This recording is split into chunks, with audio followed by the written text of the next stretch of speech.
say in a dungeon and there's a corridor, you're trying to escape. There's your wall, just 6 pillars they have to break through to catch you. Yep. They have to chew through 150 hit points to get through Yeah. all of that. That's not nothing. I like that little use case. Like, all these little uses seem to add up to something that I would want to play with. Mm. I just don't know if it's ever still going to be good, because I don't rate any of these effects as a 6th level slot good, except hitting 6 things to the ceiling with 66 Yeah. damage.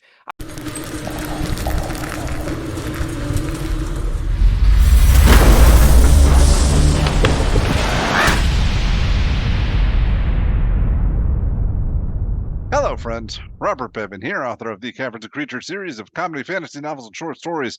With me is Sam West, and today we're talking about the spell Bones of the Earth. Pillars, and then you do stuff with them. I love this spell. Really? I don't know what you do with it, but it's so neat. This is a See, 6th level. all right. Okay. On the contrary, I can think of a few things to do with it, but I don't love it. Yeah, all right. This is a 6th level spell from the Elemental Evil Player's Companion. I don't think it got a reprint after that, which is a shame. This is like one of the few that I think was worth getting a reprint. It's got cast off an action. It's range of 120 feet. It's got a 5-foot cylinder radius area that's also mentioned, but we'll talk about it when we get there. Regards variables about its durations, instantaneous. School's transmutation. You cause up to 6 pillars of stone to burst from places on the ground you can see within range. Each pillar is a cylinder with a diameter of 5 feet and a height of up to 30 feet. The ground where the pillar appears must be wide enough for its diameter, and you can target the ground under a creature if that creature is medium or smaller. Each pillar has an AC of 5, 30, and 30 hit points. When it's reduced to 0 hit points, the pillar crumbles into rubble, which creates an area of difficult terrain with a 10-foot radius that lasts until the rubble is cleared.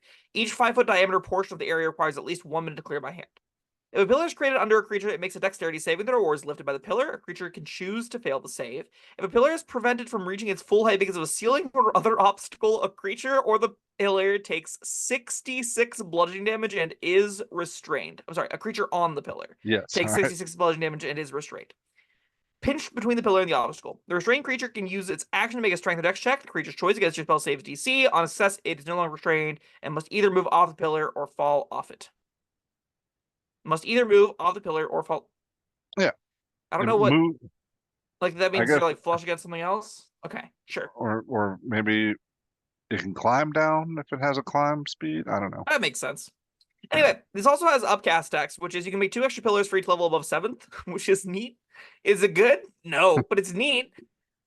Well, I mean, I don't know. I What don't do you know. make of this If thing? you value this spell, then I don't know, the upcasting it might be worth it. If you've got a lot of creatures, you're in this cavernous room with a ceiling that's below 30 feet, and you've got 8 creatures. 8. Yeah. Yes. Then you upcast it at 7th level, boom, boom, boom, boom, squish them all against the ceiling. That, like, come on. Doesn't that sound awesome? All right, yeah, it kind of does actually. Well, because it not only does damage, but it restrains them. All right, Yeah. all right. In that situation, but all right, yeah, I think why I wasn't so high on it when we started, because, and maybe still not, is because I'm thinking, how often are you in? I mean, if you're in a dungeon, sure, but I'm more for this spell in a dungeon than I am outside. I agree. I do think the spell has some other neat little applications going for it that make it. I don't think it's going to be good at most tables. I think most tables that aren't in the dungeon, like you prefaced, this isn't going to be great.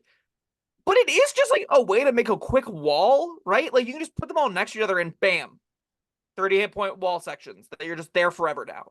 Like, for someone that loves permanence, this instantaneously makes a 30-foot by 30-foot wall. So like a giant Yeah. square, right? Well, they're cylindrical, so Yeah, but you can slam them next to each other. I know, but like, all right, so yeah, you have a barricade that's impassable until you destroy it, but it's not like I'm not going to build my house out of this. You could. Yeah, no, because I mean, like, even if people can't get through the little cracks, there's still gonna be cracks. Like bugs will crawl in. Like, no, I don't. If I'm doing that, I'm using wall of stone. I don't know how much more effective Wall of Stone is than this, but fair. The other thing, like, they really went all in on how these pillars work as far as, like, their AC, their hit points, what happens when they break, where they need to be. There's a lot of little magical restraints around this that I personally adore. I love that kind of crap where it's like these pillars feel like they exist in the world and have very specific magical parameters. I like that. It's a big disservice to the spell though, because like they're not just being large pillars of stone means they are more likely breakable than they would be otherwise, right? Like just a wall of dirt isn't given stats a lot of the time. Wall of stone is, but others aren't. So it's just like this could have probably been better without needing to have this extra text. If you don't pin somebody with this, is this castable in combat? Maybe? Well, yeah, it depends on how much they care about falling 30 feet. Or how much you care about being 30 feet above them, right? That's a modality this Yeah, has, that's right? true. Yeah. Is 4 of our allies were up off the ground and we just shoot at them on the ground, right? Yeah. That seems awesome sometimes. Is That's, it I mean, 6th level spell awesome? well, Probably that's what I was gonna not. say. Like, I was thinking perhaps out of combat utility. I need to get up on that wall, or I need to get up on that cliff edge or something. And all right, well, this is a 6th level spell. I could fly. You cross a 30-foot ravine, but as long as the ravine is 30 feet deep, you just like make a little bridge, Yeah. just walk across it. You can make little pillars to jump on. That sounds really Yeah, you fun. Super Mario. It feels high fantasy to me. I really wish the pillars could come out of the ceiling too. Like I wish they would have came out of surfaces so you could Mm. use them in other neat ways. Them being limited from the ground, I do take some issue with like I don't really see how that's gonna come up all that often and be useful, but there are a lot of uses to these things. Well, They're just I like mean, there's pinning things like the most obvious thing, but also like if you're in like even say in a dungeon and there's a corridor, you're trying to escape. There's your wall, just 6 pillars they have to break through to catch you. yeah, they have to chew through 150 hit points to get through Yeah. all of that. That's not nothing. I like that little use case. Like all these little uses seem to add up to something that I would want to play with. Mm. I just don't know if it's ever still going to be good because I don't rate any of these effects as a 6th level slot good, except pinning 6 things to the ceiling with 66 Yeah. damage. I do think that's where it starts to be worth it because you're getting a big area effect condition on targets. So you like pick 6 things and then bam. The size restriction is kind of a bummer for this tier as well, but if you ever get that effect, I think it's probably worth the 6th level slot. The height advantage, I doubt at this tier is going to be that relevant, and if it is that relevant, it's like, all right, that was cool. Things can't teleport or have range options or have fly speeds or knock down the pillars. I guess knocking down the pillars like they're eating actions, but then you fall the 30 feet. So like that's not foolproof. Well, but I mean, it's gonna take them some time to hack through that, and then you're shooting at them the whole time. Yeah, I mean if we're talking about like the 6th level spells go on 11th level characters, right? Yeah. We start looking at giants with clubs. They can hack these things down in one swing or at least a multi-attack, right? Right. Just bash, bash. 15 All damage right. is not a lot to ask out of a single attack roll, so 2 of them definitely brings this thing down. Um. That Yeah. doesn't kill it. It's still eating actions, at least. It's eating attacks. Yeah. But then you're falling. That may not be net positive. It's got a How huge much damage range. are you taking? 3d6. Averages to 9-ish. Yeah. Okay. 10-ish. So you're probably taking less than you would have taken from that club attack then. Given that it does at least 30 damage, I would guess so, yeah. Yeah. So It's still there's like that. Yeah. you're spending your action to not take 2 club attacks before taking 10 damage anyway. Yeah. That doesn't seem great. If you're able to like actively use these as a vantage point that creatures can't regularly get to, I do think there is something here. I don't know. Commoners, this is one of those spells that I would be interested to hear your experiences with it. I have never once seen someone take the spell. I've had tiers where this spell was available and people just don't take it because it looks niche, but it looks cool. So your experiences and stories would be greatly appreciated in the comments below. Yes, they certainly would. I don't know where else we're gonna go outside, so let's take it in the dungeon. Yeah. All right. Well, I guess we've already discussed that. Or are we done? Like I don't. What else? All right. This Well, all right. spell. What I want to say. All right. Yeah. The restraint thing. All right. It does damage. That's cool. If you can target 6 enemies with this, and like, does it damage them all, or if they make a save, do they not even take damage? So whenever a pillar is created under a creature, Yeah. uh the creature's on a pillar makes a dexterity saving throw or is lifted by the pillar, a creature can choose to fail the save. So it makes the dex save or isn't lifted by the pillar. So it Okay. would be off to the side of it, I would guess. All right. So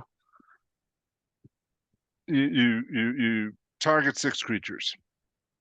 Mhm. Say half of them make their saves. Yeah. So then you've damaged 3, and now are they automatically restrained for at least 1 round? Yes. If pillar is prevented Okay. from reaching the full height, a creature takes the damage and is restrained, pinned from the pillar and obstacle. And then it can make strength checks using its action to break free. Okay.